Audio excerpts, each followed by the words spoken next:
Bayan, hindi na maipagkakaila na marami na sa atin ang diskumpiyado sa tunay na kapangyarihan ng faith healing dahil sa walang siyentipikong paliwanag tungkol dito. Pero ang bisang ibinibigay ng herbal concoctions o mga gamot na galing sa halaman ay kailanman hindi maaring pagdudahan. May isang herbal tea na ayon sa ilan ay nagpapagaling ng mga karamdamang masasabi nating terminal na o wala ng kalunasan. Ilan sa mga nakasubok nito ang nagpatunay at narito ang kanilang mga testimonya.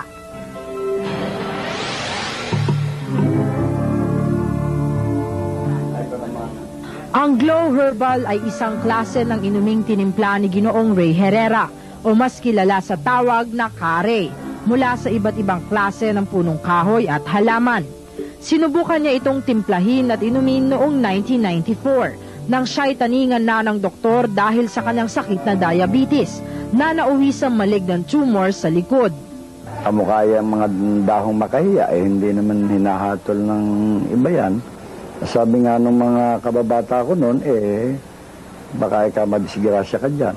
Ano pa ba naman ang hinahanap mo akong disgrasya sa akin? Disgrasya na nga.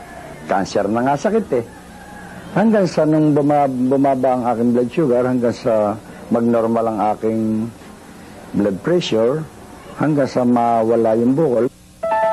Umaga, tanghali at gabi ay hindi tinigilan ni Kare ang pag-inom ng tinimplang herbal hanggang makalipas ang 4 na buwan. Nakaramdam na siya ng pagbabago sa katawan. Ngayon, hindi na ako nagpa-check up Pero kung ako naman may malignant cancer, nakalakad ako ng diretso ngayon at bumata pa ako sa dati. Kumalat sa mga kakilala at kaibigan ni Kare ang kanyang paggaling. Kaya't marami ang nagpatimpla sa kanya ng inumin na tinawag na niyang Glow Herbal na isang malaking paghamon sa kanyang kakayahan. Galing mo na bago pinans. Doon na uso yung galing mo na bago bayad. Hanggang sa siyelo maganap na hinahamon namin kahit na yung bulag, makakita mo na bago siya magbabayad. Paralyzed, lumpo, lakad mo na bago bayad. Mga ganun ang hamunan dito. Kaya't dito na rin naisip ni Kare na humingi na ng lisensya sa Bureau of Food and Drugs o BFAD noong 1 taon para siya'y makapag-manufacture ng kanyang Glow Herbal bilang isang food supplement. Si Aling Gloria San Pedro, 65 taong gulang ng Parañaque City, ang lumapit kay Kare nito lamang Disyembre sa pag-asang magpapagaling nito ang kanyang sakit na arthritis. 1989 pa nang unang maramdaman ni Aling Gloria ang pananakit ng kanyang mga kasukasuan hanggang namagana nga ang kanyang mga tuhod at tuluyan ng hindi nakalakad. Nakahiga lang ako. Nakaupo, higa, upo. Iiyak ka dahil masakit Lalo na pagdating sa hating gabi, talaga iiyak ka dahil hinihiyaw talaga ako. Kahit sila tulog, nagigising sila. Dahil makirot na makirot pagdating ng mga hating gabi. Kung pupunta ako sa banyo, meron kaming upuan na may gulong, ililipat ako nila doon sa upuan na may gulong, hihilain ko na lang yung papunta sa banyo. Na pagdating sa banyo, hindi makapasok yung aking upuan na may gulong dahil may nakaharang. Lilipat naman ako sa ibang upuan para makaupo ako sa nidoro. Hirap talaga, ito mga dito ko sumasakit na dahil ito na inaano ko Pati mga likod ko, lahat ng katawan ko masakit na. Dahil hindi na gumagana lahat. Noong Mayo taong 2000, inischedule na ng doktor si Aling Gloria na ipa-opera ang namamaga at kumikirot na mga binti. Pero umurong si Aling Gloria at ang asawa niyang si Mang Kiko dahil sinabi ng mga doktor na hindi pa rin sila sigurado na pagtapos ng operang iyon ay makakalakad na si Aling Gloria. Sabi ko sa mister ko, kung ako habang panahon lumpo, hindi ayaw ko na dahil kawawa naman kayo. Nahihirapan lang kayo sa akin. Minsan naiisip ko, dahil kung kaya ko lang abutin yung lalagyan ng kutsilyo namin, papakamatay na lang ako sa hirap. Talaga napakahirap. Sabi ko, bigyan na lang ko ibang sakit pag nang ganun. Nang mabalitaan niyang may herbal tea na makakagamot sa kanya na tinimpla ng isang nangangalang Kare Herrera, pinilit niyang puntahan ito nito lamang nakaraang Disyembre at binigyan na siya ng inuming Glow Herbal. Sabi niya, alisin muna natin magat sa kirot para makatulog ka. Dahil hindi nga ako makatulog dahil nga masakit. Yun, inom ako ng gamot. Nang 3 weeks na yun, nawala na yung kirot at saka yung pamamaga. Nung 3 weeks na yun, pinainom nila ako ng gamot niya. Nawala. Hanggang sa, nitong nang huli, sinabi ni Ray, subukan mong humakbang. Kaya may walker ako. Nakatayo ako niyan. Saglit tapos aawak sa walker. Unti-unti ako hakbang 2 hakbang. Ganun lang. Tapos nito na, mga January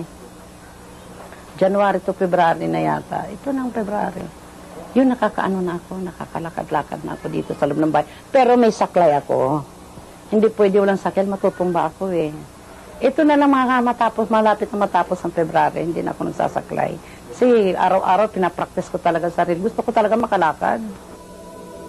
Si Fidel de los Santos, 52 taong gulang, ng Santa Maria, Bulacan, ay nagkaroon ng sakit sa pag-ihi noong nakaraang taon.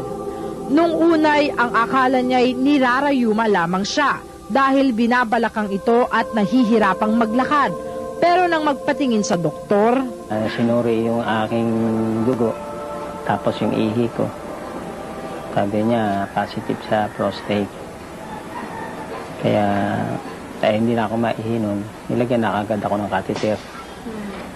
Sabi niya, schedule na natin ang operato. Kasi baka maging cancerous to, magiging madali buhay na. Kaya nakumbinsi na ako, nagpa-opera agad ako sa kanya. Pero bumabalik-balik pa rin ang pagkirot at hindi na naman siya maihi. Kaya't lagi na lang itong nakahiga at konting lakad pa lamang ay nakakaramdam na agad ng pagod. Ang pakiramdam ni Mang Fidel ay unti-unti na siyang pinapatay ng kanyang sakit. Hanggang may nakapagsabi sa kanya tungkol sa Glow Herbal ni Carey Herrera at kanila agad pinuntahan ito noong nakaraang buwan lamang kung saan binigyan siya ng inuming herbal. 2 weeks ago. 2 weeks ago lang. Ngayon, Nag-try na kayo? Nag-try na ako, minom. Yun, ano na ako, medyo ginawa na ako, wala na akong nararamdaman sakit. Malaki ang naitulong. Nung ako hindi pa nagpupunta rito, hindi ako nakapaglalakad ng malayo. Ngayon, kahit saan ako pumunta sa amin, siguro galing na ako yung sugat ko. Gano'n. Pakiramdam ko, malakas ako. At dahil nasubukan na ni Carey Herrera na kayang pagalingin ng kanyang tinimplang herbal ang sakit na diabetes, tulad ng nangyari sa kanya, malakas ang loob niyang irekomenda rin ito sa mga may sakit na diabetes. Ang totoo, ang diabetic, very simple kung bibigyan lang tayo ng daan. Simple na hindi mahihirapan ng mamamayang Pilipino. Isipin mo, insulin, malaunan putol ang paa, malaunan ano. Maagapan pala. Walang mapuputulan ng paa pagka nag-Glow Herbal. Yun ang puputulan bukas, dalhin mo rito, absuelto pa. Bukas? Alam mo, naka-schedule bukas, dalhin mo rito. Sabihin, makaya niyang kontrolin yung pagkabulok At isa nga si Aling Aurelia de Leon, 54 na taong gulang na may sakit na diabetes ang naagapan ng Glow Herbal. Kaya't bumaba ang kanyang dating mataas na blood sugar na noon ay umaabot na ng 580. Pagkaraan nung malaunan mga 1 taon na nagkasugat ako sa paa. Na matagal siyang gumaling. Gumilang ng buwan. Hindi mapagaling ng mga doktor kaya pala mataas ng diabetes ko. Pagtapos doon na nga nanganyaya ang sugat ko. Puputulin na po ito sa akin. Dahil bumaho siya, nabulok na. At na-schedule na nga noong Nobyembre ng nakaraang taon na ipaputol ang halos nabubulok ng paa dahil sa diabetes. Pero bago pa magawa ang pagputol sa kanyang binti, isinama na siya ng kanyang kapitbahay kay Carey at pinasubok na painumin ng Glow Herbal. At wala pang 1 buwan, natuyo na ang sugat nito sa paa at hindi na nirekomenda ng doktor na putulin pa ito. At lumakas pa ang pakiramdam ni Aling Aurelia. Mga 3 linggo lang po, gumaling na yun.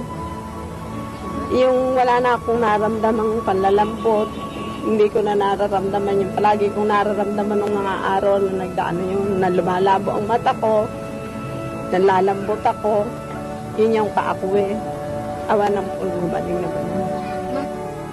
Ang mag-asawang Elizabeth at Victor Domingo ng Oakland, California ay dumating nito lamang Miyerkules para kumuha ng produkto ni Kare Herrera. Ang mag-asawa ay kapwa may sakit na diabetes. Actually, diabetic ako since 1989. I'm deprived from the food that I want. Yung mga mahilig ko sa mga sweets o kaya yung mga kakanin. Ice cream. Ay, nako. Tapos, control na control lahat ng pagkain ko dahil ayaw ko nga tumaas yung sugar ko. Narinig lamang ng mag-asawa ang bisa ng Glow Herbal mula sa mga Pilipino ring nakasubok ng herbal ni Kare. Nagpauwi sila ng sinasabing herbal sa mga nagbalik-bayan mula sa Pilipinas nito lamang Enero. At wala pang ang isang linggo na kanilang iniinom ito ay naramdaman na nilang bumababa na rin ang kanilang blood sugar. Kahit ngayon, hindi na ako namili nung kinuha ko na yan. Hindi na ako mamiling kinain. Basta kung anong makain, sige. Kasi tinitignan ko lang kung talagang yung dugo kong 236 ay mamamalagi. Naniniwala si Ginang Beth at Ginoong Victor na kung tuloy-tuloy lamang ang pag-inom nila ng Glow Herbal ay lubos na ang kanilang paggaling at mawawala na ng tuluyan ang kanilang diabetes. Kaya't hindi nag-aksaya ng panahon ang mag-asawa nang maubos na ang nakatabing Glow Herbal ay lumuwas ito ng Pilipinas para bumili nito. I don't mind to spend na kasi alam ko na matatapos na eh. It's affordable. It's affordable. Kaysa yung iinom ako na forever, mabayad din ako. Pupunta rin ako sa doktor doon. Pero forever akong iinom eh. Ito eh, hindi na eh. I don't mind how much I spend. Basta ma-terminate na. Goodbye na yung diabetes. Isa si Josephine Rodriguez na naputukan ng ugat sa ulo. Ang naagapan din ng Glow Herbal bago ito maoperahan. Yung ulo ko po, dito sa ng utak, dumugo po yung mga ugat. Dumutok ba? Dumutok yung ugat. Dumugo. Yun.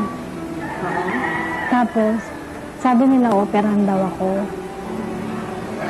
Umuwi na lang ako kasi ayoko magpa-opera. Yun. Tapos, umuwi nila ako sa bahay. Nung umuwi nila ako, siguro mga 4 na araw. Sabi nila, dalayin ka na lang namin dito sa Glow Herbal. Sabi ko, wala naman tayong pera eh. Sabi nila, makipusap na lang tayo. Nakiusap kayo namin. Sinis niya ng kamot. Ayon kay Josephine, laging sumasakit ang ulo nito at hindi na siya makalakad dahil naaapektuhan na ang kalahati ng kanyang katawan. Lagi na lang itong nakahiga at ang mata nito ay tumitirik na. Dahil dito, inisip niyang bilang na rin ang araw niya. Hanggang sa may nagdala sa kanya kay Kare at nakiusap na bigyan muna siya ng Glow Herbal. At pagkalipas ng 10 araw, Ngayon, maganda na pakiramdam ko. Nagtitinda na nga po ako dyan sa labas ng bahay. Dati hindi, nakaupo lang ako, nakahiga. Pag tumayo lang ako sandali, higa na ako kasi parang nga na ako. isa sa mga sumubok ng Glow Herbal ni Kare Herrera ay ang batang itatago natin sa pangalang Ninya, 13 taong gulang na may sakit na AIDS. Nakuha ni Ninya ang sakit na AIDS sa kanyang ina na nasalina naman ng dugo na may AIDS sa ospital ng ito ay operahan. Isa lang daw ang nag-positive sa amin, yung 9 years old namin kapatid. Kaya inisip namin siya yun. At dahil alam nilang walang kalunasan ng sakit na ito, ipinasa Diyos na lamang nila ang magiging buhay ng kanilang kapatid. Pero nang may nagmungkahi sa kanila na subukan ang Glow Herbal, pinuntahan nila si Kare at sinabi ang kanilang problema. Sabi na nila namang mawawala sa amin kung subukan namin. Parang sa palaran. Ibig sabihin na mga kapatid ko, pagagalingin niya. Salamat pagka nagtagumpay kami. Salamat. At pagkalipas nga ng 3 buwan ng pag-inom ng Glow Herbal, Mula nung mga 3 months so, na parang nabawasan yung yung pag-uubo niya. Tapos kasi dati parang malaki pa yung tiyan niya. Parang medyo umimpis. At saka yung lagnat niya, hindi na gano'ng nilalagnat. Ngayon nga, masigla na eh. Para kay Kare Herrera, ligtas ang pag-inom ng Glow Herbal at pwede itong inumin kahit ano pang karamdaman. Basta't matyaga lang ang pag-inom nito hanggang maramdamang may pagbabago na sa katawan. Sapagat kung titingnan mo naman, una-una, pag titingnan mo lang naman yung product na ito, pagtatawanan, una-una, lalo na yung mga lalo na sa gaya ng isang tao, diabetic. Sabi ng doktor, lifetime. Sabi ko naman, 5 buwan gagaling ka. Sabi ng doktor, o-operin ka sa puso. Sabi ko, 3 buwan gagaling ka. Sabi ng doktor, yung paralyzed, naka-wheelchair. Sabi ko, sosoli may wheelchair sa loob lang ng 3 buwan. Nangyayari naman. Wala namang problema sa BFAT o Bureau of Food and Drugs kung marami ang nagsasabing nagpapagaling nga ang Glow Herbal. Dahil kung marami nga ang nagtestimonya na ito ay nakakagamot, pwede nang irehistro ni Ginoong Rey Herrera ang Glow Herbal bilang herbal medicine. We encourage naman yung mga herbal, kasi Lagundi is already registered with BFAT, and yung mga Tianggubat, it's already in the market eh. We do encourage local, herbal medicine. As long as with proper, proof na they are effective, they are safe. We would recommend them to have their product registered, and if they want it as an anti-diabetic agent, to get further studies on the clinical, to document all the clinical tests. Minabuti ko po sapagkat kung pupunta pa kayo sa main office, napakalayo, kaya naglagay po kami yung pong cell number na nakalathala sa ilalim ng screen na ito. Pwede po kayong makipag-ugnayan at ito po ay sinasabi ko at pinatotohanan, ito po ay authorized distributor ng Abanyong Lingkod mula pa noon at magpakailan pa man.